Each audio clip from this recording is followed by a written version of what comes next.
ওকে, এবার দেখবো তোমার পার্টনার তোমাকে কি কনফেস করতে চাইছে, তার কি কনফেশন তোমার জন্য রয়েছে, কি ভাবছে, কি কনফেস করতে চাইছে আমার কালেকটিভ বন্ধুদের লাভ পার্টনার। অনেকগুলো কার্ডস বেরিয়েছে, আমি একটা একটা করে বলে যাচ্ছি। লেট গো অফ ফিয়ার, হয়তো তোমার কাছে আসতেও ভয় পাচ্ছিল, লেট গো অফ ফিয়ার, ও নিজের ভয়টাকে কাটিয়ে ওঠার চেষ্টা করছে।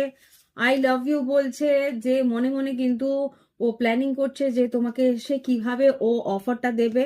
হতে পারে ডে ড্রিমস করছে, সত্যি কথা এখানে তো দেখলামই, অফারটা কিভাবে দেবে সেটা নিয়ে একটা প্ল্যানিং করছে, সেটা নিয়ে ডে ড্রিমস মানে কি দিবা স্বপ্ন যেরকম ভাবে দেখে।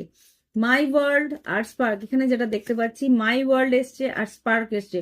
ও তোমাকে তার নিজের জীবনের সর্বস্ব ভাবে, আর এই সম্পর্কে যে একটা স্পার্ক আছে সেটা কিন্তু অস্বীকারও করতে পারে না।